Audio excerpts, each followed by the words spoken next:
We would like to invite on stage the mayor of Aveiro, José Ribal Esteves, the mayor of Lisbon, Fernando Medina, the mayor of Braga, Ricardo Rio, and the moderator, Júlio Magalhães.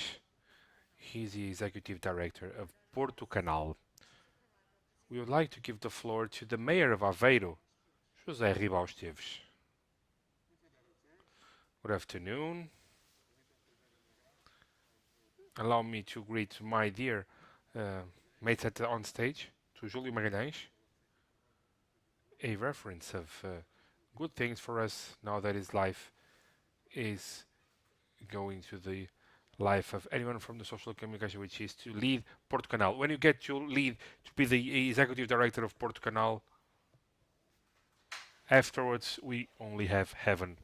So also to greet my colleague Ricardo Rio from the city of Braga, a friend of mine. Fortunately,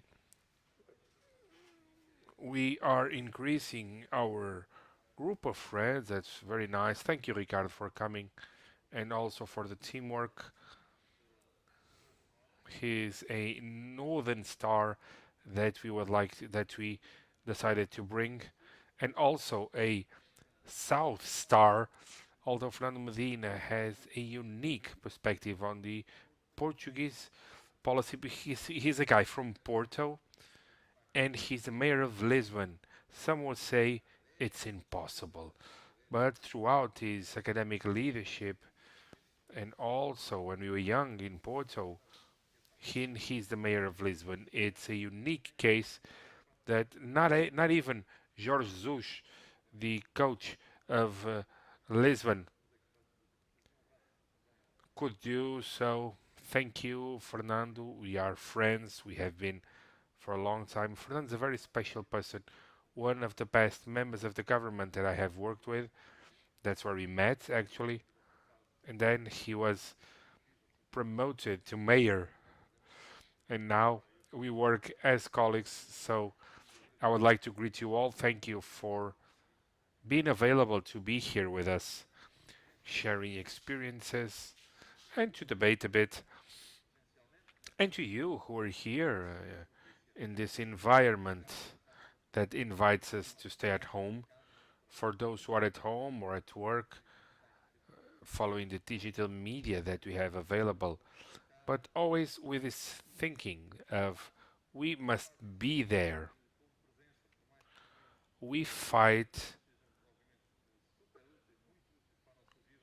in the field, although the media is very useful, but to be there is very important. Presence makes a community and consolidates the bonds between human beings, and that's very important to always have the option of being there.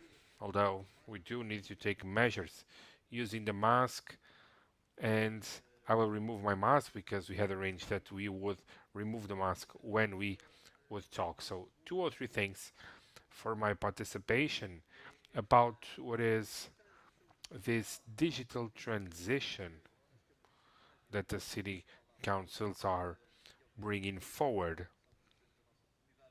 And also, as a president of the intermunicipal community, let me justify the tie. It's blue, which is the color of our river in Aveiro, framed by our sky. And 16th of October is the day of the region of Aveiro, 31 years of existence. So it's a time for celebration.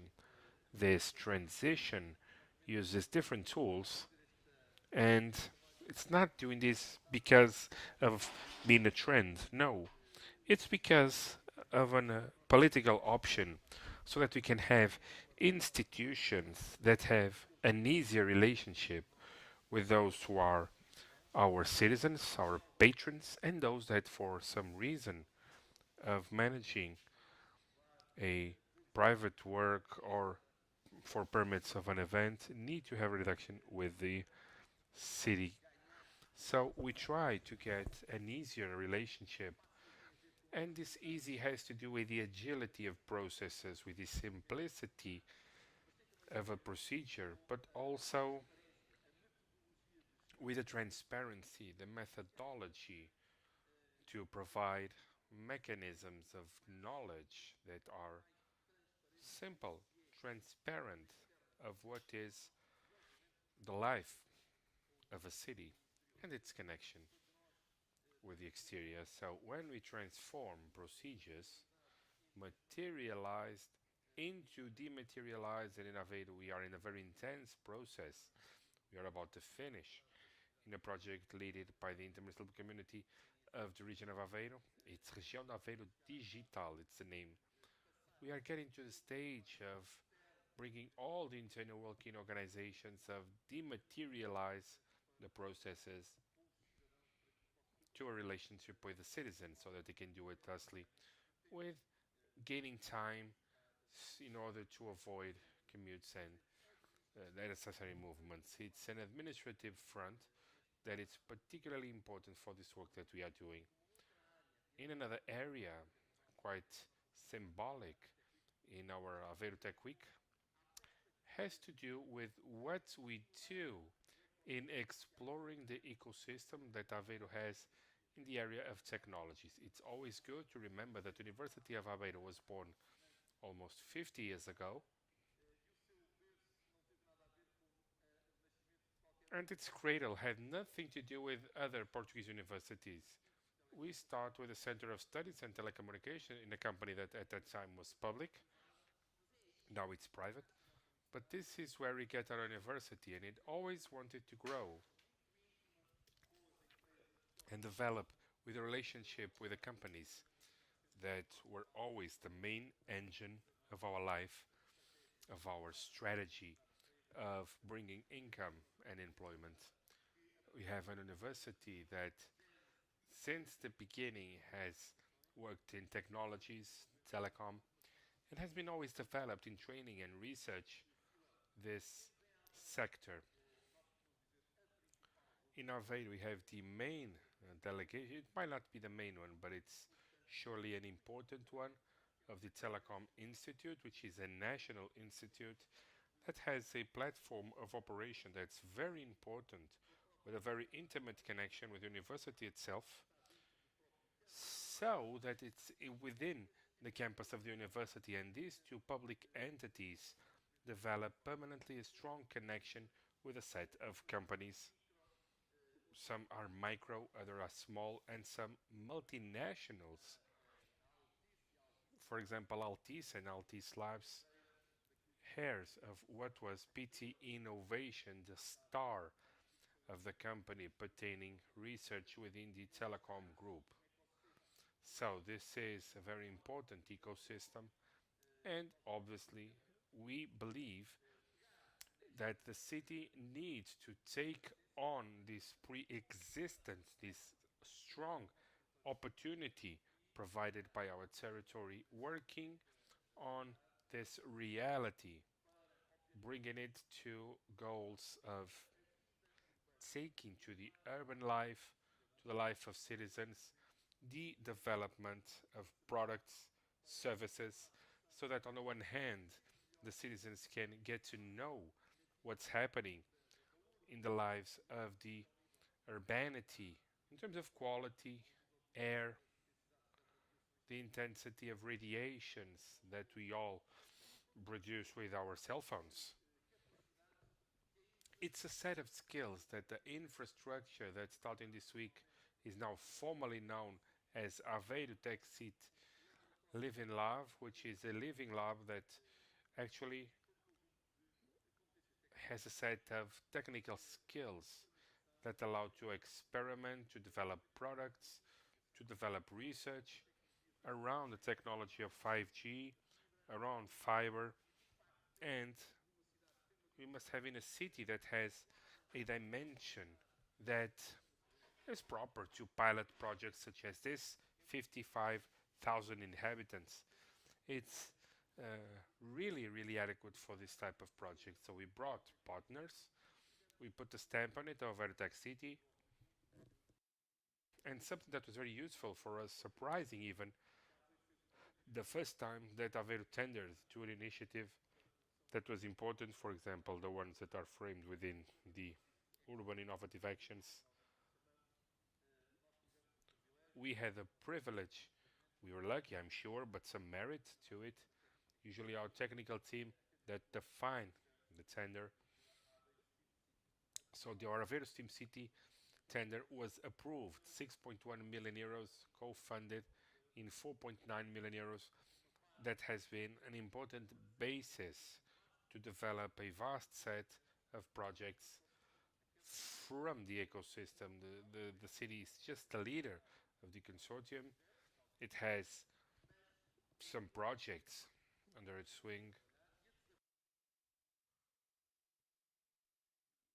but it's an ecosystem nonetheless, like we had in this morning on urban challenges and 5G challenges that we will award the winners, trying to bring people to it and in a cross-sectional attitude of raising awareness at the basis of our HTS. So one of the most important areas of this project and the Aveiro Tech City is the STEAM training, what we do from preschool to the to high school in all our schools around the tech labs that we install in each one of the schools, working with the students, working with teachers, a specific training so that we can, from the start, in the process of training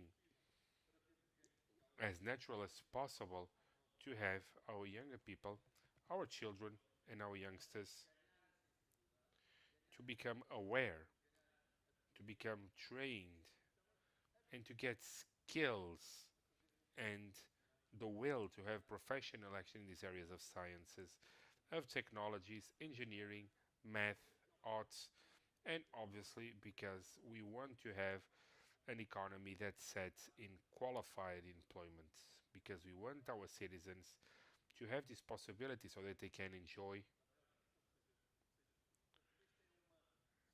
to a full extent. So it's very important for us. And the third one that I would like to choose to close my opening remarks, which is showing all of this with what makes us different, a different territory. So, what are the two things that make us different? Culture, of course, and environment. The environment, it's the physical condition that evolution of times brings forward, this platform of land and sea, water that we have in the municipality of Aveiro, with environmental conditions that are so delicate and so specific. And on the other hand, culture. And culture is a set of references that are connected to the traditions that go from generation to generation in the heritage by the action of those who go through here through centuries. And Aveiro is lucky enough to be an old land.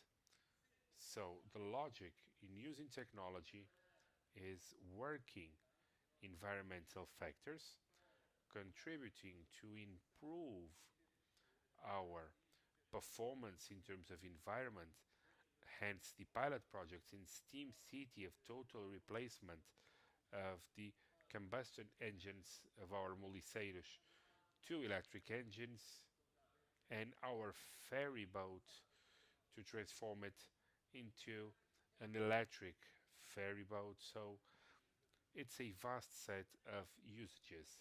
And in the culture, we wanted to symbolize this invitation to work with us, to work with our tender to the European Capital of Culture 2027. A very important activity. We fight this with them regardless. I've wanted to bring it forward. But there is also a victory until 2027, which is the victory of empowering the cultural agents, the cultural network of our programming. And this is in real development, and this is something that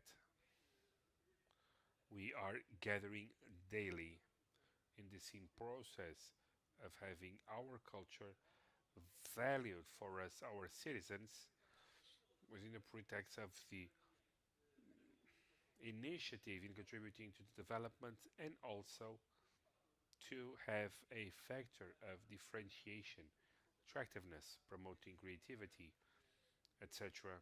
The two events coming along the Tech Days this week, Createch and Prismartlight Tech, are exactly this, a mixture of cultural creativity with technologies light LED.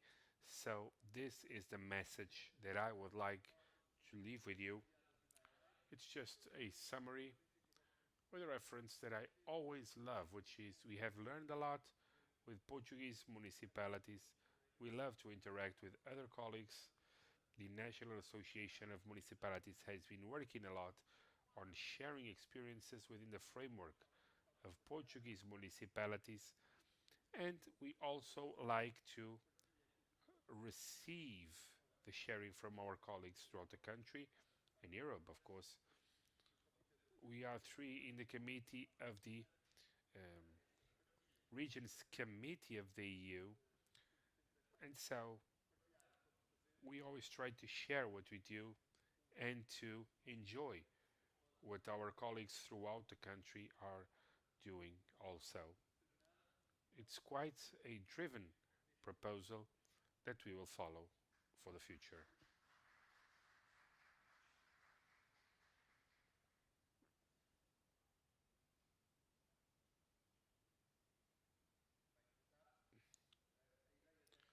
Good afternoon. We are here to discuss 12 minutes for each speaker. Then I have some questions. We're supposed to have questions from the audience, but it's not possible because of the uh, general director of health doesn't allow it. I'm sure that people who are here have a lot of questions, but there is some people here, but it is defined by the limit by the directorate and many people on streaming. Let me tell you that this has been translated into English simultaneously because we have many representatives of companies that are following this conversation. I will now give the floor to Fernando Medina, the mayor of Lisbon. You have the floor.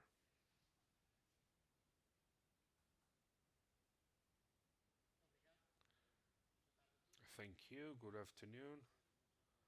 Let me thank the invitation by my dear friend uh, Ribos. I'm always happy to see them both. We have been friends in different generations, but I'm very happy to be with them. They are extremely dedicated to public service, and it's always a pleasure to learn with them and the things they do in the different stages of their public life. Let me greet Júlio Magalhães too. I will not say the next step of the career of Júlio, but I think that you get the point. So let's avoid controversy. Let me very short in these 12 minutes that I was given talking about 4 points. First, the debate about the tech transition. It's not a choice. It's not something that we as cities, as regions, as country, as citizens can do. But well, we can make an option which is try to ignore it. But if we do, we are out of an engine, one of the main derivatives of transformation of the economy, society, of um, politics. This is a stage of technological revolution similar to the ones that the world witnessed in other centuries, in other periods, and proving this is if we were to see the 10 biggest companies in the world, we have 10 companies that 25 years ago would not, well, some of them didn't exist and others were not in the list of the 500 biggest companies.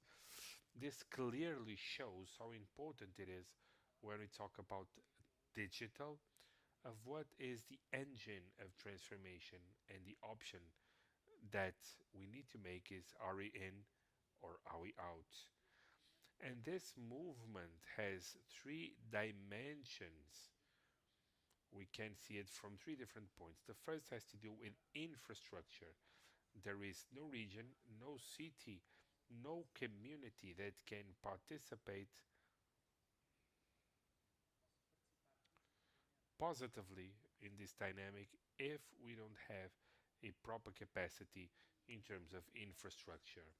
And the country was able to answer to this because of our delay. Portugal was delayed for many decades doing Estado Novo, the dictatorship.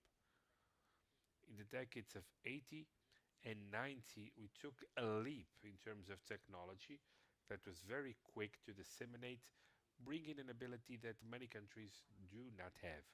This is an asset of Portugal in the 90s and in the 2000s. Maybe we didn't do it in the most efficient manner. I think that the investment in fiber Portugal could have followed a different model, one that has to do with general infrastructure with a set of operators, but this is something that is not on the table anymore. But this is a point that has not been debated enough, but that is quite important. Portugal must keep its state of the art position, put it in the next technological leap, which 5G will bring. It's a challenge, it's an evolution, but it has a character to it that it's quite significant of transformation. It's not just a simple evolution from a 2.0 to a 2.1. No, it's a challenge on what we will be able to do with the infrastructure and the technological network, the ability that we have, and the apps, the systems, the cars, sensors are reinforced in terms of solving everyday life problems will be applied with the new technology with 5G that will allow for an ability of conveying data that will multiply exponentially in terms of technology and how everything is connected. Let's be clear, it's not a phantom science or occult science, no. It's a leap of a technology that we are aware of, which is a huge potentiality of connection. So it's very important that Portugal is able to keep this pace of being an early adopter, a country that adopts technology, infrastructure, and that it gets everywhere to the centers that usually it gets to because the market wants to serve people with new technology, but also to places where the market won't, and that the state must determine as such. So, first issue, it's a stage of change in the infrastructure that it's very important that Portugal keeps its position that we have conquered in 20 or 30 years, areas where in our country we have delayed compared to others in the tech area of the infrastructure technology. It was exactly the opposite. When we invested, we leapt through generations, and it's important to stay in this front line. The second one has to do with adaptation of institutions. When I say institutions, I mean all of them, because what this digital world is bringing is a world of new companies, of new operators, new institutions of higher education, new employment, new jobs, brings to Lisbon a huge effort that we have been doing of being the basis of employment and production of value of this world that are tech services. And let me highlight one thing: 10 biggest companies in the world, they didn't exist 25 years ago, and all of them are tech based, or the vast majority. 8 of the biggest 10 are companies with tech bases that provide services that are essential in a contemporary world and without which we would not live. And the pandemic brought forward how clear it is their importance in terms of serving the citizens, starting from an Amazon that starts with a value price because the distribution online went through the roof during the pandemic. I don't think this will change. I think that this will follow through. It has to do with delivery of food, all type of goods that are bought throughout the world. The usage of social media as communication, information, sharing, interaction. All of this are new realities, and to better serve those realities, there is a set of new companies and institutions that are a source of employment and wealth. Sometimes it's difficult to understand from a part of our country, thought thinking that wealth comes from agriculture, from the industry, and the difficulty of understanding the value coming from services. But services in the contemporary societies and in the regions that have the ability to produce them are big sources of production of wealth. That has to do with the jobs that can be paid from the stage. This is the first dimension. So, in institutions, what is the stage and how do we favor the growth of companies? In Lisbon, this is a very important element. Lisbon, as the capital, doesn't have industry in its territory, no agriculture. There are urban gardens, but they are not able to provide any type of production in terms of the subsistence of the community. So a capital is a center of service provision, and this is an area that we have been discussing. The second one has to do with adapting all the economic system and institutional system to this dimension. Whatever we can do is not enough because it's not about in the world, in the digital transition, there is a myth of the old industry and the new industry. No, no. There is the same need that needs to be served through a new channel. And sometimes this idea of when everything that's traditional will end and what it's fashionable and futuristic will be digital, this is a wrong way of addressing reality. What we are discussing is things as simple but also as pivotal as distribution channels. When we buy in an online supermarket, I don't know how many of you use it, but increasingly people are using it. The need is there of basic goods from shampoo for the morning shower to food for meals, but the process starting from satisfying this need changes. From the time where we do it online, we don't change places, but from the point of view of assets, they are not in a building, which is a supermarket paying rent, where the assets are sometimes brought by robots with automatic references of our web system to get products from a shelf that are packed and input in a system. There is a huge adaptation of the industry to the new way that adopts consumption, which is a consumption that does not have an in-person channel, it becomes online. So there is nothing that can avoid this process of adaptation. We feel this a lot, and I did feel this in the city of Lisbon, where we are doing this process of adaptation. And the very positive element of this transformation is that in this process, we are adding a lot of democracy and participation and openness of the public administration to citizens. For example, things that are simple but that are changing a lot the relationship of the city council or of the city with the citizens. And in Lisbon, there is a problem of dimension. A city that has 500,000 residents serving 1 million people cannot be done in a personal connection. It's a big machine. And many times it's not easy to have a relationship in solving problems.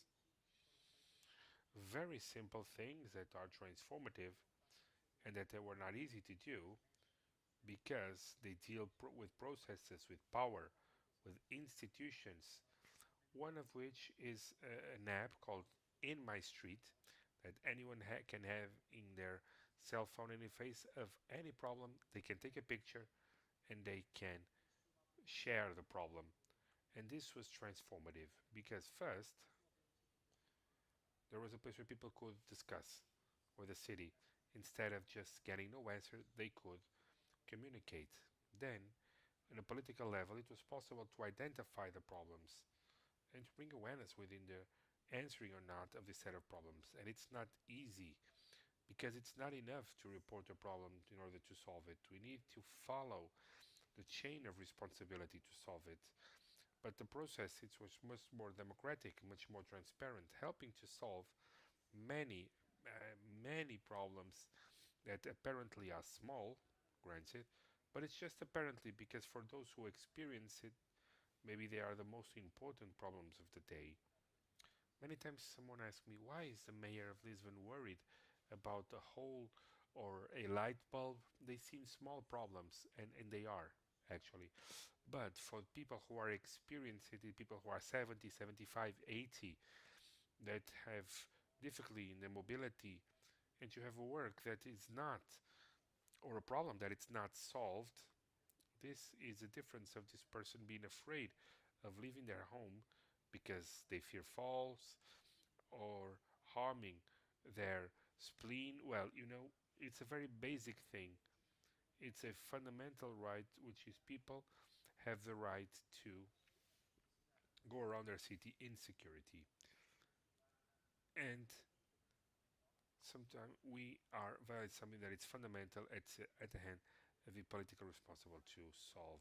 Many examples of this transformation, and many of my colleagues moved forward much quicker when adopted the process of all the urbanism to become digital.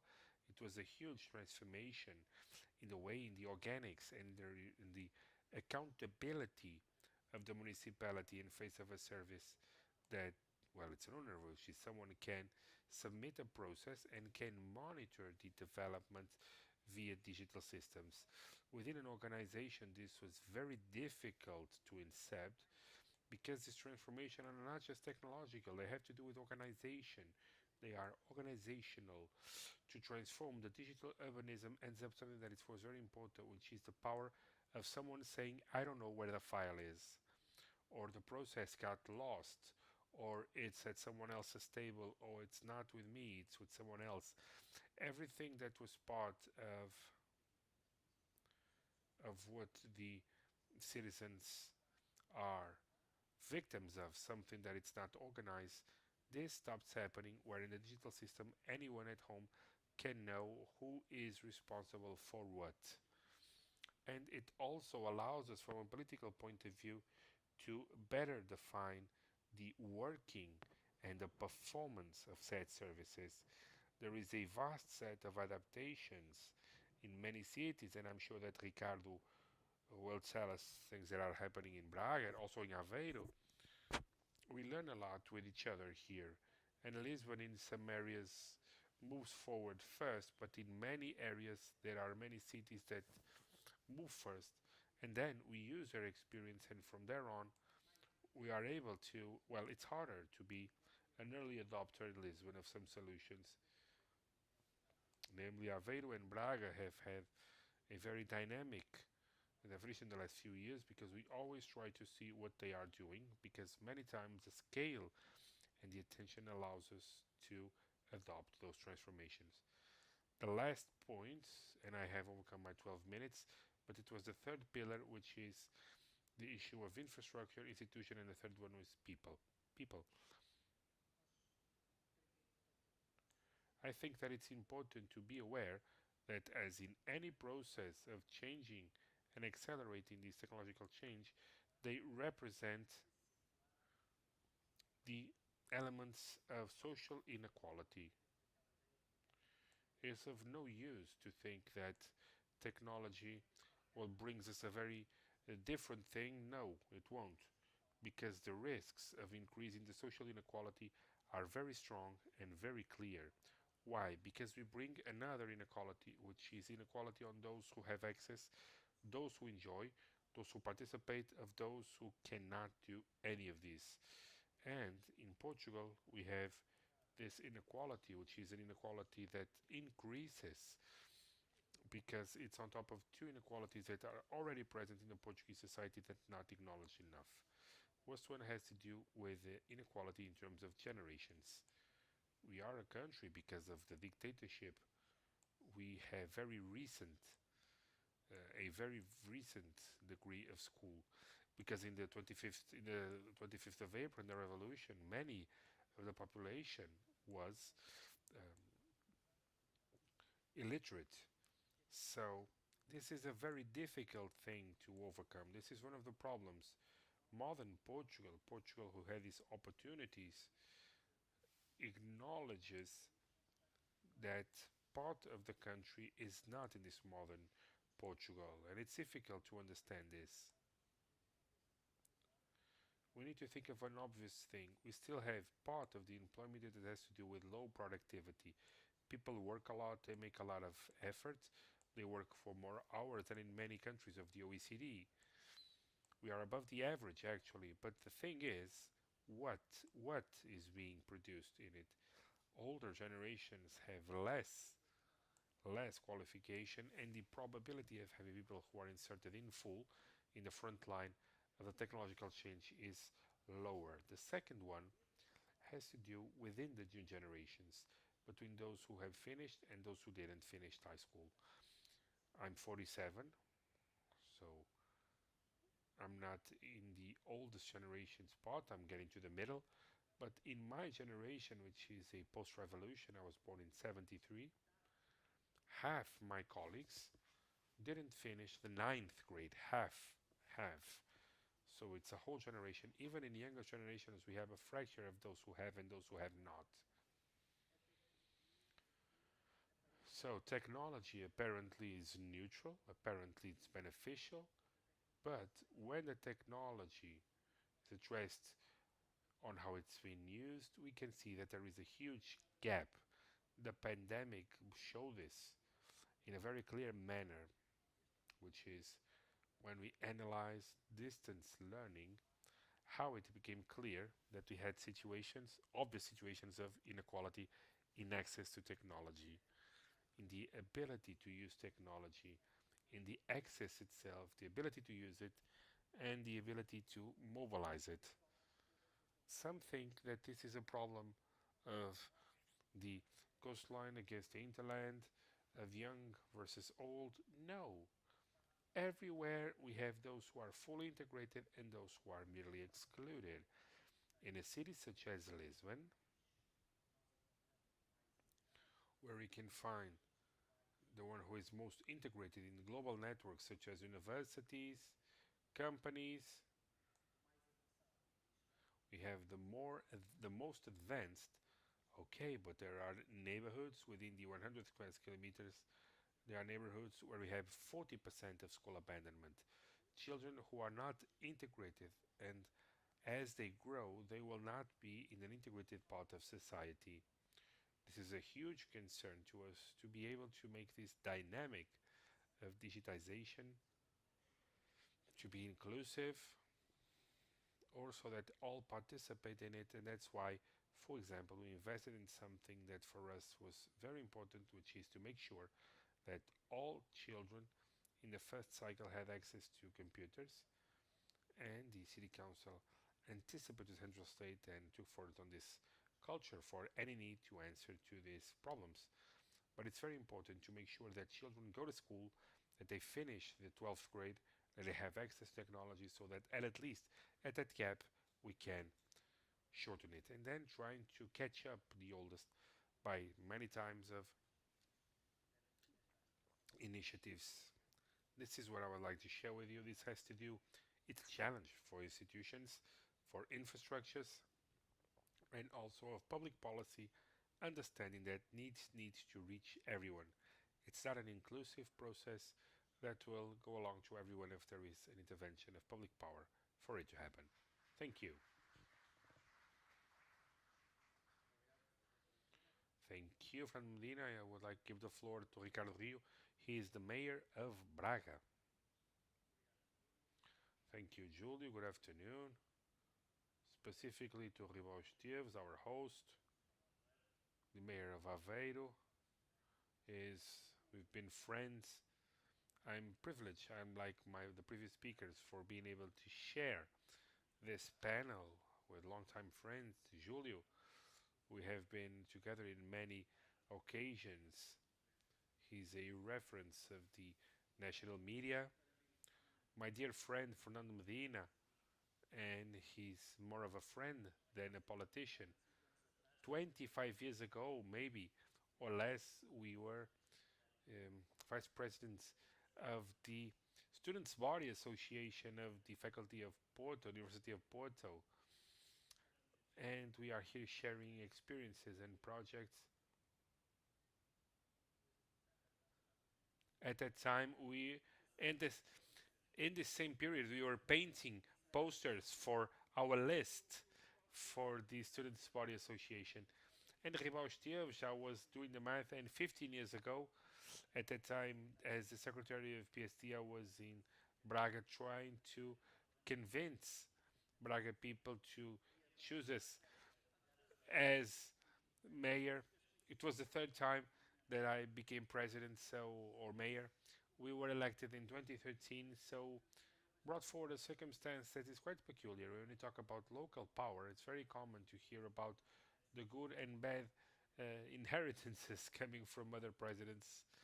And what I was saying about the saying that European capital of culture that we both share, and we are competitors, but it's an exercise of altruism that we are both doing because when Braga, I hope, or Aveiro, he hopes, is European capital of culture, we won't be mayors. So it will be a nice inheritance, 25 million euros that we will leave to our successors and also a fortified cultural agenda. The subject has to do with digital transition for today. When you talk about it, I think that the subject itself is a little bit wrong because it has to do with a process, and a process is something that takes time, especially in public administration. People don't expect it to happen from one time to the other, but actually, from the point of view of digitization, the circumstances have accelerated exponentially throughout the last months. And realities that for many were almost science fiction now are our everyday life.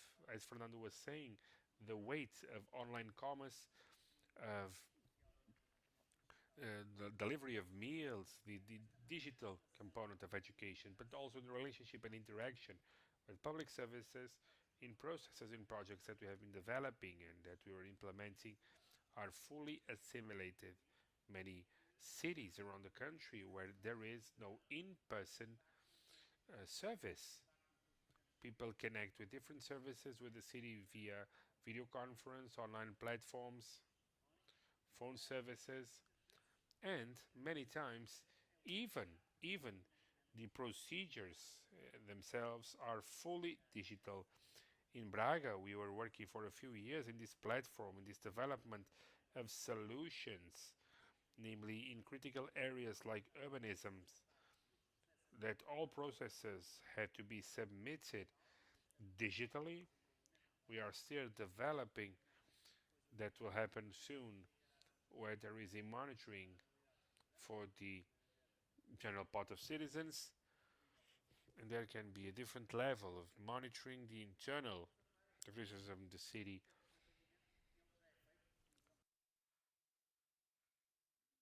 But in terms of service, most of it is digital.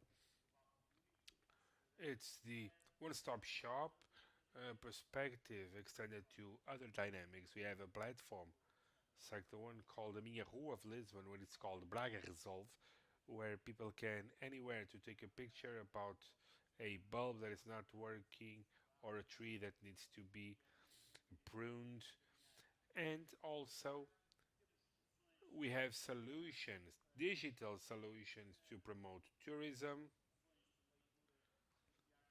reading QR codes to have access to information about heritage, so that there are scripts for visiting the municipality.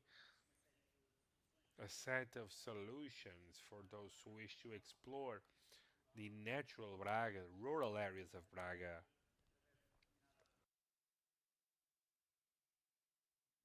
so that people can define a path and having historical references about each one of the stages up to a set of other values that are adapted to a technological scope, as is information on activities of our cultural devices, the ability to buy tickets via set of apps.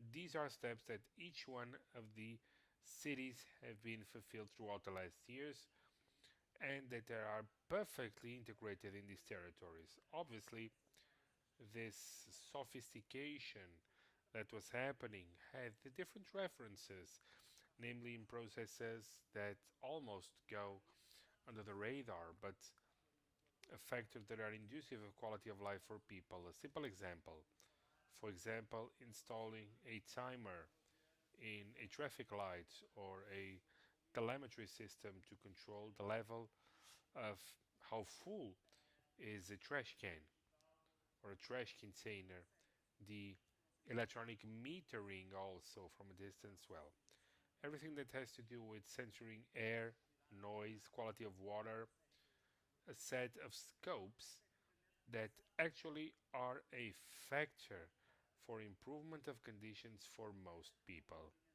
In a different dimension, this technological innovation has an added value that's very important, which is being able to provide the collection and treatment of information, and with it, help decision making processes, planning, strategy from the municipal powers. In Braga, 1 year ago, we created what we call as the Urban Development or Urban Innovation Laboratory with grad students that have scholarships, that have access to all the information of the sensors, of the data on the field, on mobility environment, that will be processed, allowing to support decision-making processes of the city.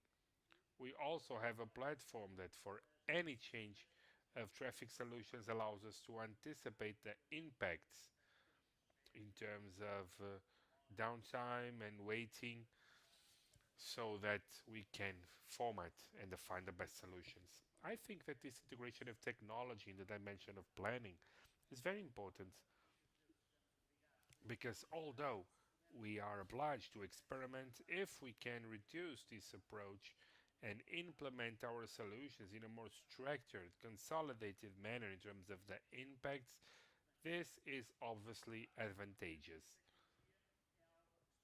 On the other hand, technology is everywhere,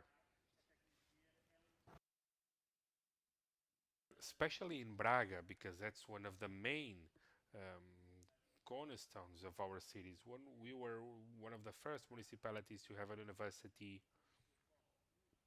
focusing on information technologies, University of Minho, one of the youngest, not just in Portugal but in Europe.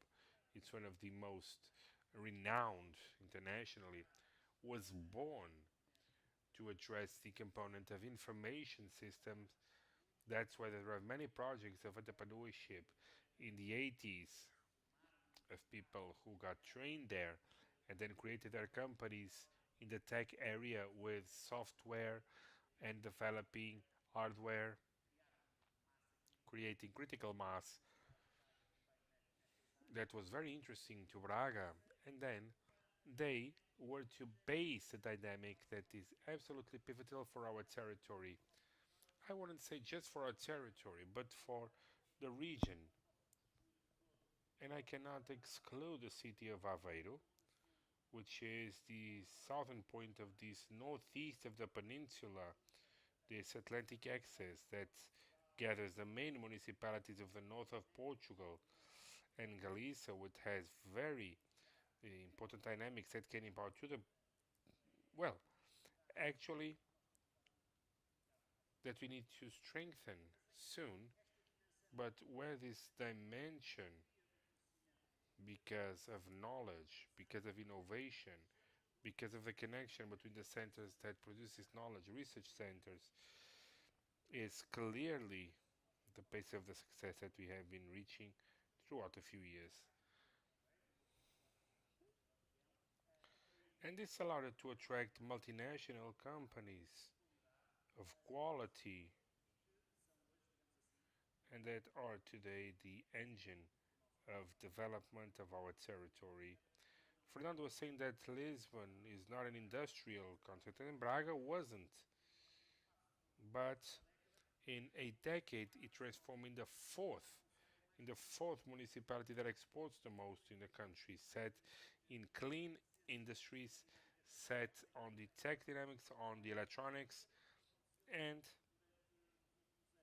as it happened, we had the opportunity of seeing Angela Merkel coming to Braga to inaugurate Center of Development for companies such as Bosch is something that one decade ago would be unthinkable, but this is the way that we want to tread to the future. And the priority is in taking on this dimension of technology, and especially in the third point that Fernando was focusing, the human dimension is very, very important. One of the limiting factors of this strategy is the qualification of people to be able to answer to the demand that there is for these areas.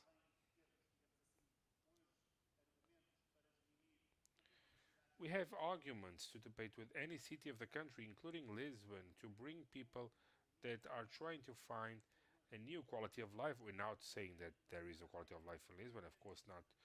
But in the cities such as Braga, the challenges are different. This is clear. But bringing forward the cost factor, which is quite relevant for the quality of life of a family, namely in the startup phase of their professional and personal life, we have been trying to attract more and more people to our territory, and we are involved in a project which is a project called Talent that wants to bring to Braga people from the tech area that want to be entrepreneurs. They want to feed the innovative potential in the city from the point of view of companies that are already there and others that we have been trying to bring, although these difficulties that the pandemic is bringing forward. This reality is not a reality of an island, it's a national one that can be shared with other municipalities. I'm sure that it's shared with Aveiro and Lisbon. This difficulty of many companies of these sectors of having an extended challenge, and I think this is a challenge for the future, is a central state with a lot of work in this subject. Fernando was talking about this, mentioning the issue of the support to schools in this digital phase of teaching. Unfortunately, in Braga, the city had to fund the acquisition of computers so that all students could have access to digital means to follow the activity. But also beyond this dimension, there is a component of qualification that needs to be clearly strengthened. And too many times we listen people discussing the areas for example, medicine and those who are available for technologies and science. And I think this would be one of the clear bets in terms of developing the countries in line with the priorities that the EU has been developing to create conditions so that the supply of human resources in these areas is substantially higher, because this will help to transform all our territories. Thank you.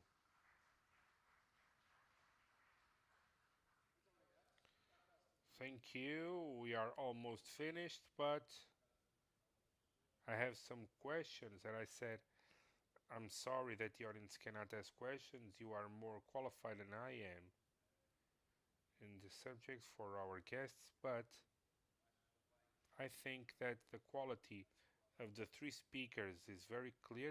Everything is almost explained. As a layman and as a citizen, I have two or three questions that I would like to ask. We don't have a lot of time, but this has to do. I'll ask to one of you, and then if the others want to answer, please do. Starting this debate, we are talking about the joint efforts trying to foster a sustainable digital evolution. Let me ask this: how does it happen? Because from what I've heard, Lisbon does one thing, Aveiro does other things, and Braga tries to do its own thing. So each municipality tries to be in the front line and get many experiences in terms of technology. But it's a big city to medium cities with universities, with industry, qualification of human resources. But we have a country with 305 municipalities, and this is not cross-sectional to the entire country. My question is, if these three cities taking this tech leap, is it of any use to do it if around in the hinterland on the south or the north this doesn't happen because there are no financial resources, the capacity is not the same. So, is it feasible for cities who are taking a huge leap? But what about the others? How does this happen, this tech development? It's of no use of Aveiro or Lisbon or Braga to, in fact, hit a huge capacity of work in the environmental part and the eco footprint, and then the neighbors next door cannot do it. The environment will deteriorate anyway. So, within this first approach, this is what I would like to know. If Ribauche would like to start, it's a very pertinent question. Clearly, it's a very interesting question and very timely. One of which has organization of the state. Maybe you could have invited Fundão from the 300 municipalities, 305.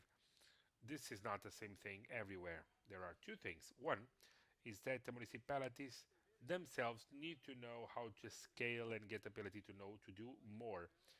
And here comes the role of the Association of Municipalities of Intermunicipal Communities and Metropolitan Areas, and obviously the smaller municipalities with less critical mass in terms of population or economic activity can and should take advantage of dynamics developed because of projects with that scale. Aveiro is a great example. The country doesn't have coverage on this level 100%, it doesn't, but this is the way to go. Of course, that some cultures need to be overcome, and they do exist.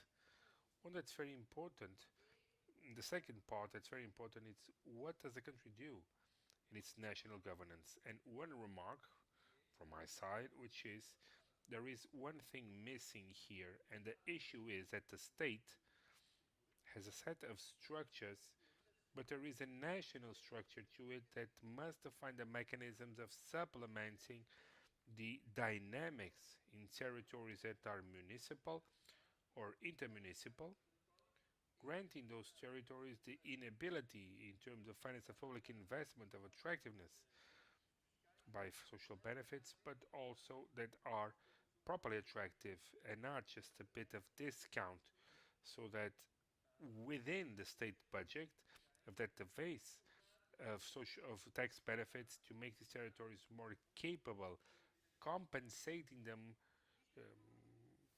the way that the others do not need. And in Portugal, this does not exist. The formula itself for a divide fund of the state budget to the municipalities is a formula that is 40 years old, completely inappropriate because it still divides 10%.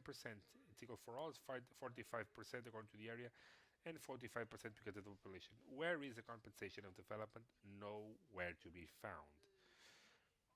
So this is what's missing, and this is very important. And regionalization too,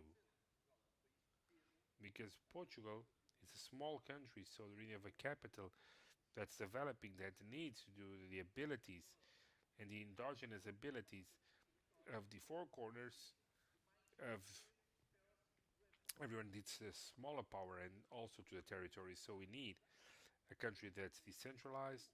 We are the country, many indicators more centralized in terms of management of the state of Europe. But this disease is now in the private sector too. The private sector in Portugal has levels of centrality that are absolutely amazing on the one hand, but on the other, their needs. There is a regional, but delivering to that stage of the state management of what are powers that are in Lisbon. Many mayors are against the regionalization because they think that they won't have any power. The municipalities have few powers comparing with Europe, so I think that there is a stage of the state that's missing. So we need to balance this because for the entirety of the territory, we need said balance. We will all be uh, benefited by all of this. Fernando faces problems in a Lisbon that Aveiro doesn't have because of the dimension, to use his expression, active compensation coming from the state. Fernando Medina, one of the things that you were saying before that the pandemic will not turn back, which was the digital advance, people buying things, people doing everything digitally. But when we talk about digital cities, digital transformation, we talk about one thing that is absolutely pivotal, but you will tell me if it is or not, which is security. Well,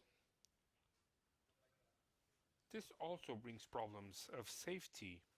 During the pandemic, I did a lot of interviews, and there was one that I was impressed, which is a university lecturer. He's an expert, and he said that these meetings via Zoom, online, companies, governments, that the hackers can easily witness or attend meetings of administrations of companies, from ministries, and even classes. If they want, they can attend. Do you think that this digital advancement is being followed by an ability that the citizens are not, do not see themselves in it, and we cannot move forward in it if we don't move forward in the safety of people and institutions? Well, that's a very, very important question, and the answer is a double negative. No, we are not prepared, and even worse, we are not aware for what we are not prepared. All the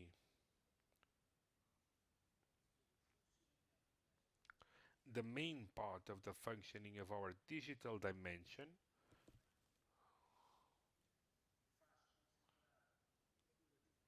this focuses on a relatively small number of operators who are connected worldwide, a set of information that is absolutely critical that most people are not aware of, that they collect this information, treat this information, and use it. And it's used without democratic scrutiny, without regulatory scrutiny, with a lot of difficulties in terms of regulations, and under the ignorance of most users. They are not aware of the absurd amount of data that we, if we were aware of it, people would be,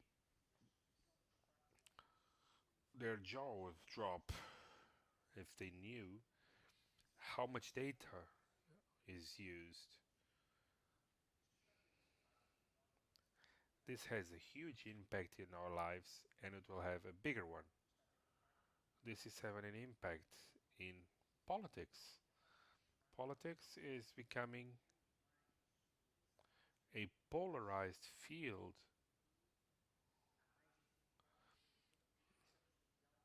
and it's difficult to define fields of moderated debate. And one of the elements has to do with social networks. The fact that social networks have to do with friendships and similarities and friend suggestions makes it that people are much less exposed to ideas and contradictory thinking than they were in an environment where social networks were not that important. Julio is a person who works in the media, and all of those who think about it are extremely concerned about it. What was usual in the media in journalism, which is an area for debate, for advancement, is undermined if people can access the information not through the mediation of the media, but also via the direct access on their networks, where there is something that in the algorithm we say that it should be here or there that we like, or that is similar to what we like, suggesting someone that thinks the same way. That's why this is very important. comes to different dimensions. When we go to Instagram, for example, the things that we get of purchases or brands similar to what we have visualized, connecting directly to the ones that we ordered, that are connected to systems of Google or search engines that do condition what we get in first place, different of what Ricardo, Julio, Rival would receive. This is all happens with cell phones. Yesterday and today we are debating the app pertaining COVID, and this is a huge debate. But this question that Julio brings forward, it's even harder. Are people aware of the traceability on fundamental aspects of our lives via our cell phone? And possibly, if I open this, I have 15 or 20 apps that follow all the steps I take, all the georeferencing, all the websites, all the purchases, all the posts of Facebook from the city or personal. All of this is connected, intertwined. Who connects this? Who manages it? How is it used? And what we do know is that it's a critical dimension that goes unattended, and there is being debated and an intense war where these companies today on a global scale have a power that it's very difficult, that the states have a very difficult, much smaller space of this that is trying to define European level, less America, to regulate the situation. Let me remind you how important this is. This is so strategic that you will all remember a debate. Some of you will remember a debate because this is not handled. A debate that a few months ago was in the United States about an intention from the Department of Defense about Apple pertaining the access or not to the decoding of a cell phone that will belong to someone as having was in the list of wanted people or people of interest of potential terrorists even, and the debate was over if the company would provide or not this backdoor. But we're talking about the access of a backdoor in those circumstances. We know that many of the protocols are built with backdoors, and who has access to it, who controls it. And this is it's a focal and central element of our days where the fundamental of the population is being completely aside from the debate, accepting also levels of intrusion that if we were aware of it, we would not accept. I don't know if you want to add something. I'm just asking one question too. If you want to say something about it, please do. Ricardo Rio, one other question that has to do for the layman, especially for the common citizen, which is digitization is very important, but people are afraid to lose their jobs because this asks for qualified resources but less resources. When you say that in the city everything is digital, maybe the number of people working there are not that necessary, and cities in our country are the biggest employers of our country. Is it digitization a threat for the citizens to lose their jobs because they are not properly qualified or they are not necessary? And if this is a subject and a concern, because we are talking about cities, and the cities, like Libao said, are the managers of a city. This is something that, in net terms, I think that the balance is not that negative. More than just having a loss of jobs, there is a reconversion. There are jobs that disappear, but there are other opportunities of reallocating resources. In the context of a public administration, this is absolutely clear. I think that in the last few years, there was a set of responsibilities that were fair that the cities were taking as theirs, and they didn't have structure for it. But as this process develops, it allows to provide resources to answer these needs so that other can do it too. From the point of view of the economy, policy that allows to grant public resources that are not necessary in the sectors that are being replaced by a second dimension of the necessary skills in other areas where there is a demand. This adjustment and this flexibility is not always successful. For example, having someone with a profile that in a certain moment ceases to be useful for the society, this doesn't have to be the reality. We see the dynamics that happen, for example, on this issue that I was talking about before on information technologies between the University of Minho and the IFP was the Qualific IT, where we took people that were not in information systems to technological companies. This type of approach can be developed into other areas of activity, and I think that in each one of the territories, according to the strategies of development, building upon your first question, we don't need to handle the territory equally differently, the realities of each municipality. It's not a dimension thing. What Ribot said, for example, Fundão. Fundão, it's not the size of Braga or Aveiro, but it's one of the municipalities of the country following this strategy successfully with Paulo Fernandes from the city of that Braga might have or Aveiro might have, and that's the first priority for Terras do Douro. Absolutely pivotal. I would like to finish by asking, and it's for the three of you, I don't know who wants to answer, how can we prevent these big digital transformations that have great goals, sure, but how can we avoid it being, it's not a beautiful word, but how is it not killed or players? When you get to this dimension, big world operators take care of everything and they capture everything, ending up leveling everything and managing everything that can be managed.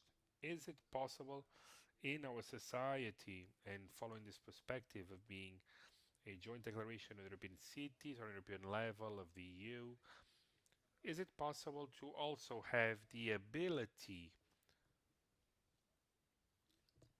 of these SMEs, of the startups, to have access to what is development, to what is the economy or not when we get to this level? Is it impossible to avoid that the huge world giants take advantage and capture this? Well, there have always been giants in economy. It's of no use. The giants are different. Now we have different giants, but 100 years ago, 1000, there were other giants, so there's no way around it. The dynamics of life. But maybe this area of technology is one of the areas where the economic activity relates the biggest and the smaller. We have an association in Aveiro called Inovaria that does a lot of work in this field. Micro companies and multinational companies, where many times in our incubators that we share with our university, many of the mentors mentoring the incubator are people from big companies who come to work with micro companies and those who are still incubating ideas. It's a sector with the cohabitation and the cooperation fillable, and we do have some examples. There are 1,000 micro small companies that do things for it. This economic ecosystem is positive for everyone, but I'm fully aware of the experience of Aveiro of many companies that are not micro were born under. There are different levels for the answer. I think we are at a stage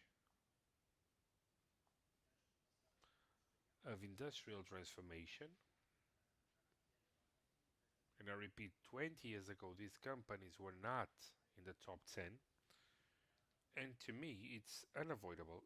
There needs to be a state regulation, a very strict regulation, to define the power of these companies that are similar in some cases to sovereign states.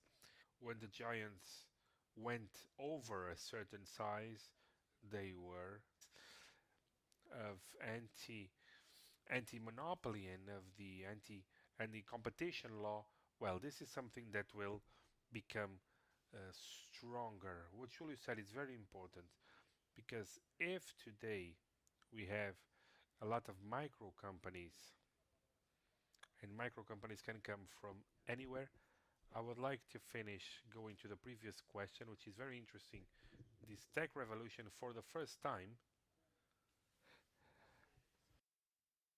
broke a barrier of all the technological leap, which has to infrastructure as long as it's there, and if the person is properly qualified and has this capacity, sure. But we have today companies who state, like the chairman of Facebook said in a hearing at the North American Congress a few months ago, we have the ability to buy any competitor. The first time anyone tries to grow in an interesting area, what we need, there is a giant who buys it, and so there is no competition, there is an integration. It's not by accident that Instagram was bought by Facebook, WhatsApp was bought by Facebook, and all these synergies are used, so all these companies have the power to avoid the appearance of competitors. So I'm convinced that, well, there is a parallel reality, which is what happens in China. China, in the process of competition, of a new emergent power competing with the US, has its own internet. And what we saw today with the debate of TikTok, with the United States trying to prevent the United States on the one hand, but not American companies. The strategy would be to buy it and to integrate it. But I think that we will see a process of state regulation coming from the United States more than Europe. We are not yet uh, in agreement on a fee and the diffusion of content, but I think that we have a process of partition. But the second path brought forward by Ribao is that with technology taking advantage of the distance element, we are on a critical issue again, which is how can we make territories and populations to be integrated, which was that question from the interland, that it's one of the inequalities, because it's not just the interland that has access, it's not just Aveiro, Braga, Lisbon, it has to do with that in Lisbon, for example, of the neighborhoods and the communities that are integrated and those who are not. And apropos the pandemic, when we define or when discover, well, it's not discover, we know, but the country comes to find out the problems of exclusion of metropolitan areas. There is a country that was not known. People thought that we have problems of inclusion in the hinterland and in the coastal areas. Everything is included. No, no, it is everywhere. When we see neighborhoods in the periphery of Lisbon in many municipalities that derive from decades of failure of policies of inclusion, we have problems because people are not part of this global world. This answer to the hinterland, this answer to the exclusion in coastal areas, this has to do with the same thing: access to infrastructure, education. It's what Ricardo highlighted, which is a problem of training human resources. We are not providing enough attention to a critical problem that the country has been experiencing for at least 15 years when we realize, or 20 years when we realize the scale. We are not providing enough attention that we need much more people trying to be being trained in ICT. And it's a problem, not just of supply, but also of demand. How do we bring kids to ICTs? Because we know that they have a market anywhere, here or anywhere in the world. So there is a double answer. On one hand, the concentration on industrial level that I think that needs to be shared because the power that they have is huge in many of the areas. But it's also true that each territory has a potential of participating in this global economy that we didn't before. It was harder for Portugal to participate in the industrial revolution in the front line than now. Now, if we are able to train human resources, if we are able to with the infrastructure and being able to bring all these people to the service of this global economy. Ricardo Rio, we're about to finish. A short answer. I don't know if you want to talk about this too, but I have something that I would like to know. It's just out of curiosity. We are in a country that it's quite unequal, where there is the centers in the coastal areas, a lot of population, the hinterland does not. These new technologies, digitization, did it help to bring people to Braga or not? People go to study there, or the problems are the same? They just finish their course and they leave. Are young people coming to Braga? Can digitization bring this in the future, or is it already doing it? Or this is not something that it's been, well, it might propitiate. I don't put that at stake. And on the other hand, even from the professional point of view, there is a dynamic which is quite interesting, which is the competition between territories to bring people who are in teleworking. This is working globally. It's Bali competing with Braga or Madeira to bring people that can work for companies who are headquartered anywhere in the world. That's what technologies do. And I think that the dynamics of each one of the territories, the quality of life that they provide to people who live there, are the first requirement. The issue of access to employment and proper employment that the citizens usually are looking for beyond the formative component loses importance because the remote component becomes a viable alternative. So you might not have a job in a small municipality of the hinterland, but they try to stay there because they have quality of life. But a very short comment on this issue that we were debating on the role of the small, with three perspectives to it. First one, with this whole expression, we don't need to protect those who don't want to be protected. And the dream of a lot of small entrepreneurs is to have a shark that one day come to profit the investment or the patent or whatever that has been created. Second, and obviously, this is an opportunity not just for those companies, which is to work as an outsourcing of innovation for bigger dimension companies. And one of the critical issues here is the regulation of the hiring processes. For example, what I was talking about in my first intervention about the services that we bring forward in our cities, we had 5, 6 multinationals that would present turnkey solutions for all the areas of municipal management with tech solutions for all those areas. We chose to have kind of a puzzle where making sure that there was integration of each one of the solutions. We had many partners in order not to be just in the hand of one stakeholder. And that's the last question, which is that before what we're talking about, Fernando, which is the access to information and the control to it. And let me finish with an example. It's talking about research and then the publicity that we get on Facebook, that I think that's the big challenge, which is to understand the level of control that we are exposed to.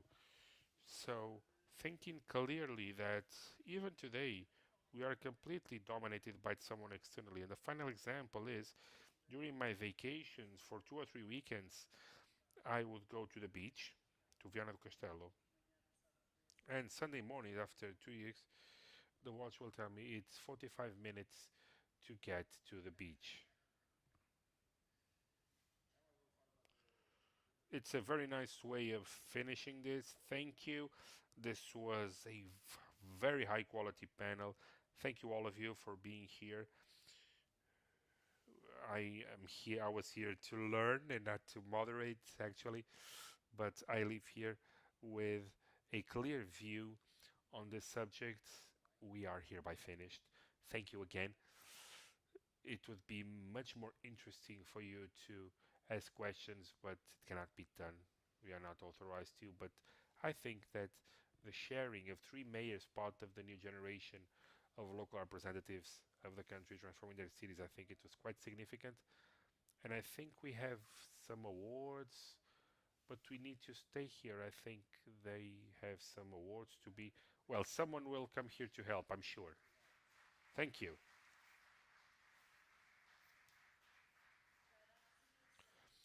To present the projects of the Aveiro Urban Challenge and the three winners of the 5G Challenge, we would like to call to the stage André Sester Costa.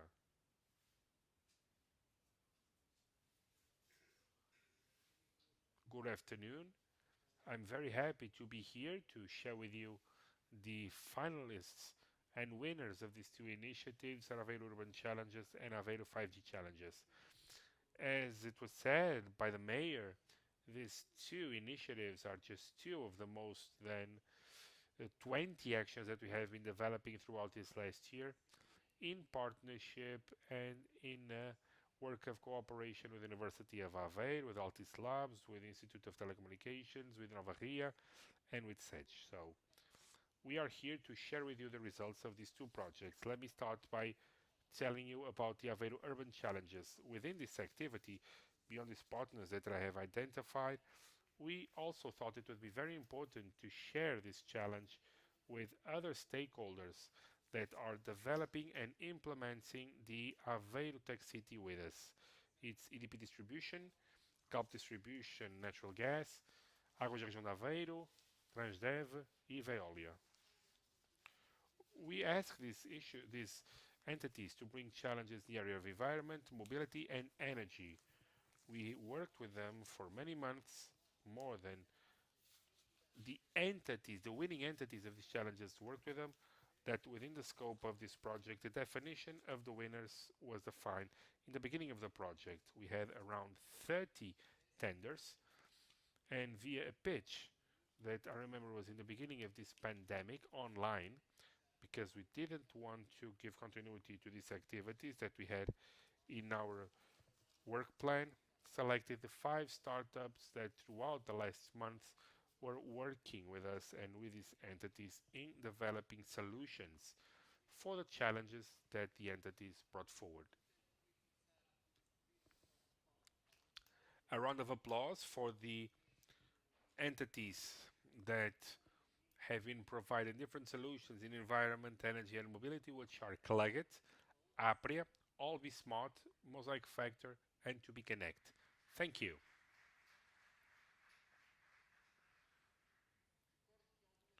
Let me remind you that some of these startups from Portugal and Spain, we have from many countries of Europe, but the finalists and winners are from Portugal and Spain, had the opportunity of getting mentoring from these entities and working together in developing different solutions. Just to give you some examples, during this week we had with us, for example, Always Smart presenting its solution of augmented reality with the work that they did alongside ADRA in identifying the water supply, so the infrastructure that exists under the soil is possible to see throughout a solution of augmented reality, and operating this database so that there are corrections in the infrastructure of ADRA existing in our territory. One other example was the development of a nitrogen bike with APRI alongside the University of Cantabria in a challenge that took the cooperation of the Galp Energia. But oddly enough, we can see that the final result ended up being delivered to another partner, Veolia, because we have a hydrogen bike that will collect garbage in the urban center of the city. These were the winners, and now let's present the results of the Aveiro 5G Challenge.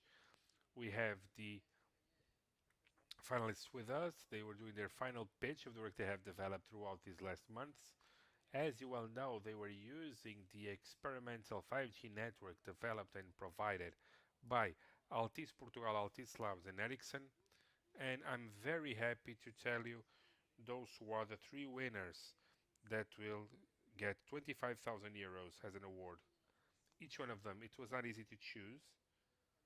We have the jury throughout the morning, and the winners, without further ado, are Live Electric Tours, Have a Drones, and Biometrica.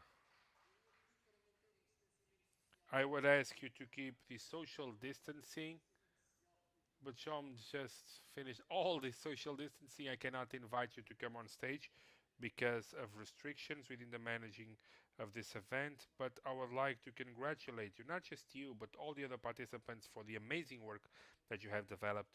It was a pleasure to see throughout this week your solutions to be applied in urban context, giving opportunity to our citizens of enjoying the services that you will provide. in what I believe will be the cities of the future. Let me now give the floor to Alcino Lavrador, representing Altis Labs, our main partner in this project. This would not have been possible if we didn't have this experimental 5G network. So I'm very happy to invite on stage Alcino Lavrador. Thank you.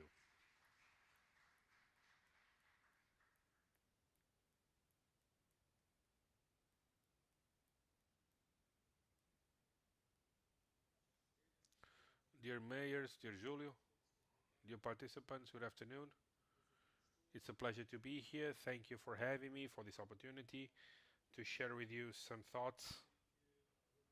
Obviously, that the institutional support that Altis Labs has been provided to Tech Week this year is very natural, being the biggest company in this area of technologies of information and communication hereby installed. So the role that they have had with the city and the region, but it's also our manner of retributing with the city and generosity. So this is perfectly natural. We have talked about 5G. We will still continue to talk about 5G, but as you will know, it's a geopolitical weapon in some places, but on its own, it won't do anything. The technology alone won't transform our lives. There will be auctions, there will be permits, the operators will install equipment, and we will not wake up the next day with a life that's absolutely transformed. So either everything depends on the way that we use it. Technology per se does not transform society, does not transform life, but gives you the possibility of transforming it. And it is following the spirit that we have in this challenge, in this competition where other companies have participated, these were just the winners, with this intention of finding ways to, on the one hand, getting prepared so that we can bring to the city, and I think this is remarkable. This is the only city in Portugal that is covered with experimental 5G network that's available.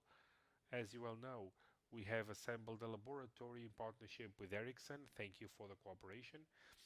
This laboratory is a living lab. The network is available. It's a radio network, so it's available for whomever wants to use it. But more than this, it's for our researchers, for our engineers to be able to help companies, to help entrepreneurs with initiatives that might come to take advantage of this technology. As I said, transformation doesn't come out of the blue.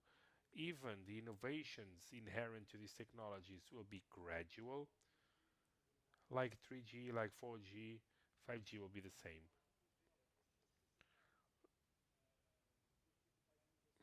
The two main innovations have to do with speed of the the called latency, which will become almost in real time, which allows us to get a set of apps that could not be possible. And the other one is the millions of devices that can now be connected via this connection, developing apps that will help to improve our everyday life and also the business in companies. That's what we try to do here alongside the city and other partners, trying to bring forward an experimental network, but a real one that properly exists.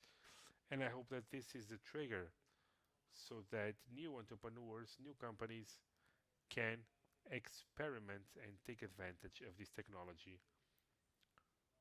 We don't have natural resources in Portugal. We are all aware of this, but we have something that is very important, which is the brain, our intelligence, our ability, which is not below any other country. We are not above them. We are not below them. We have the same abilities. So let's be smart and let's use it and take advantage of the resources that we have at our hands, which is here the city and the commitment of the city, represented here by the president and the mayor, providing these tools so that you can transform the city that we live in and from there on to transform the world. Congratulations to the winners. Thank you. for participating. Thank you, dear Mayor, for the opportunity. Thank you.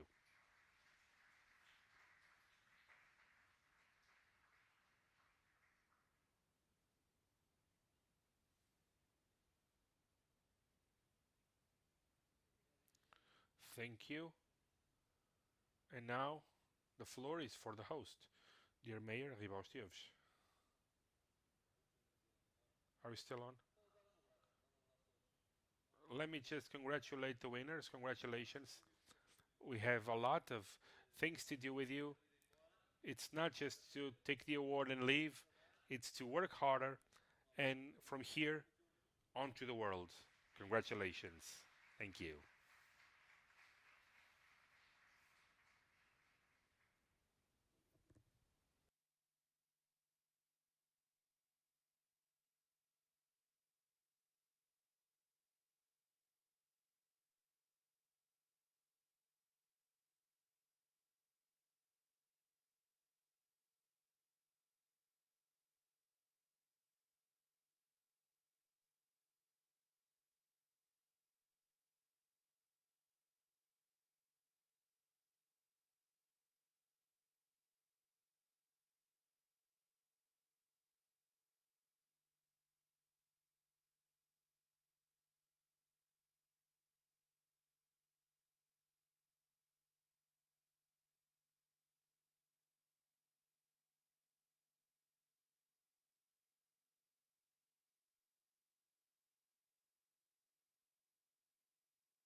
ver se ainda vem. Se não há problema. Tá bem? Eu vou depois para mim. Ok, quem fala a seguir? Elvis Smart. Eu depois chamo-os. Não é fácil esse portal. É? Tá bem? Só que é o seguinte, o Presidente da Água já cá está um bocadinho, Sim. mas não vai poder ficar até ao final porque é uma Assembleia da CIDA. Ok. Por Hoje isso é que o não- nosso Presidente também estava com problemas há na um problema na agenda. CIDA. Não é um programa da CIDA, ele vai sair para isso. Pois, está bem. Eu só queria avisar que então não pode ficar até ao final. Está bem, obrigada. Eu vou já abrir. Bem?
Silvia.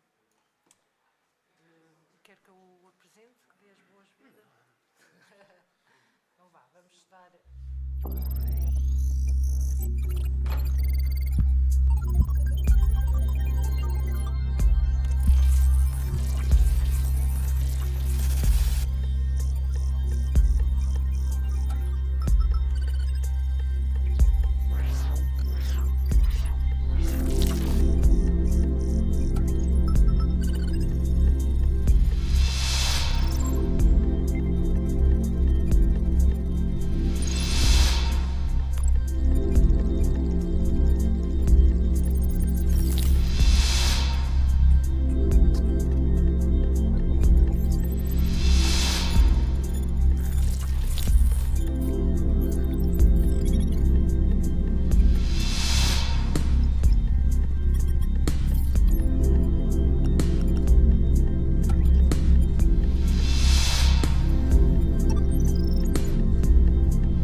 Ora, muito boa tarde a todos.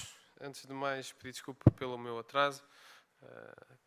Saí agora mesmo da conferência onde foi apresentados os vencedores, os 3 vencedores do 5D Challenge. E, portanto, daí este ligeiro atraso.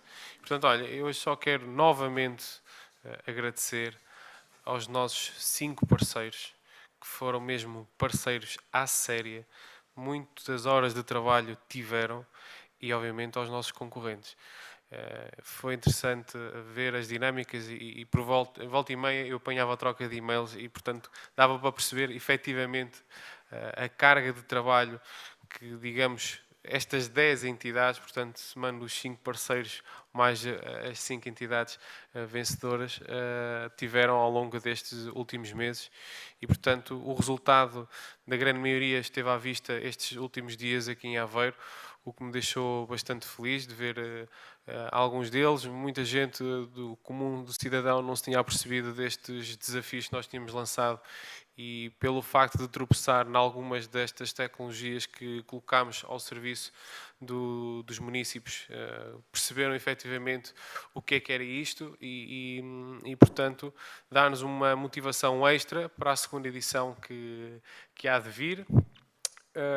Dizer-vos às 5 entidades que venceram para também estarem atentos à próxima edição, para estarem atentos ao nosso Living Lab que aprovámos ontem mesmo em reunião de Câmara, para explorarem muito bem o que é que faz parte deste Living Lab e no que é que vocês podem gratuitamente usufruir dele e testar nele.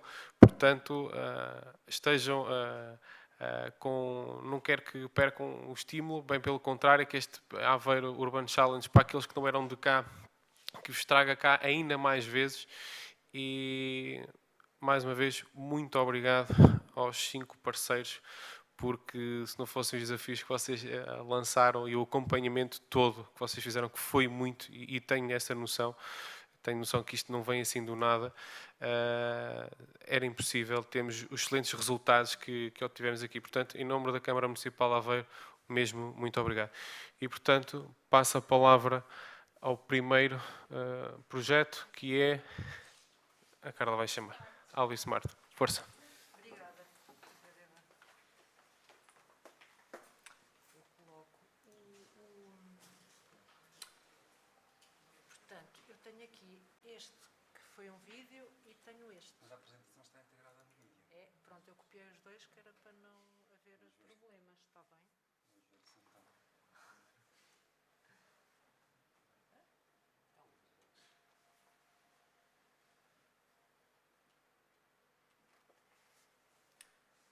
Já começamos.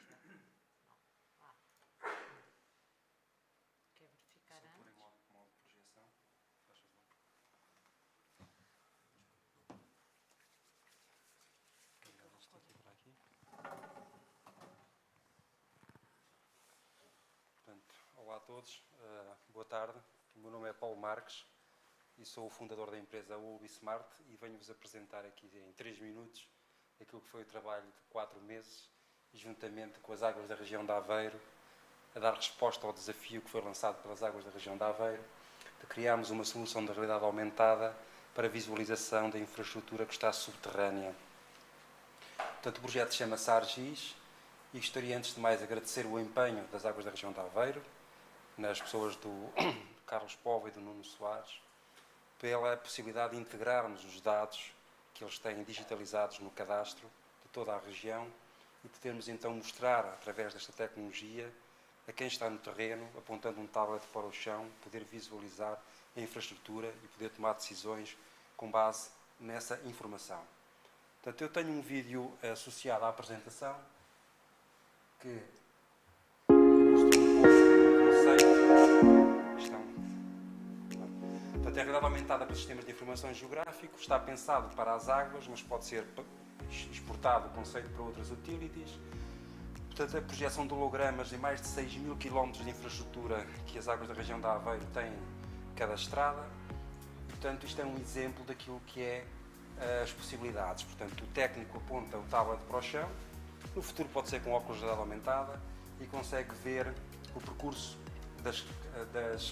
das condutas de abastecimento, dos ramais de abastecimento, dos nós de alteração, das válvulas que estão subterrâneas. Portanto, aqui neste exemplo há aqui um marco de incêndio que está no cadastro, mas que ele na prática não existe, portanto ele já foi removido e portanto permite ao técnico remover do cadastro e fazer uma correção do cadastro de uma forma desmaterializada, portanto, porque os cadastros obviamente sofrem alterações e com a extensão da rede da ADRA é complexo esse processo.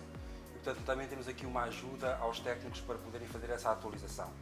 Clicando nos troços de tubagem, aparecem as especificações técnicas, a profundidade a que está, os materiais, portanto, tudo isso aparece a informação que hoje em dia existe no sistema SIG da ADRA, mas que desta forma vai para o terreno e ajuda os técnicos a tomar decisões. Por exemplo, aqui andamos só por curiosidade, portanto, uma tampa de saneamento que está escondida, ela existe, está ali debaixo do carro. Confirmar. E, portanto, isto com precisão, porque nós, no início, obtemos informação de GPS, mas depois todo o posicionamento é feito através de processamento de imagem, com base no giroscópio, na bússola do tablet. Visão 3D, vista de pássaro, o técnico vê a infraestrutura ao longo de toda a rua, consegue saber quais é que são as válvulas que tem que fechar, por exemplo, no caso de haver uma fuga de água. E é uma ferramenta bastante útil e que no futuro contamos vir a integrar com outras utilities para podermos ter uma perspectiva realmente integrada de tudo o que está subterrâneo, que nós não temos ideia, não é? Nós, o cidadão normal, da complexidade destas redes e da complexidade da sua gestão. E julgo que com isto deve ter terminado o meu tempo, portanto gasto-me agradecer mais uma vez ao empenho da ADRA, que foram realmente um parceiro fundamental. E nós, portanto, gostávamos de realmente levar isto para outro nível, para outras utilities, e acho que em 4 meses chegámos a ter um produto, isto pode-se já considerar um produto muito próximo de uma solução comercial e final. Muito obrigado.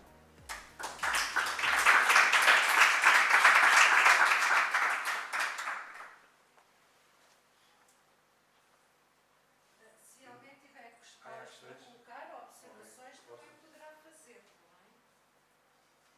Até como partilha de experiência para próximas colaborações. Eu agora chamo ao palco, este pitch. És tu, Tiago? Sim.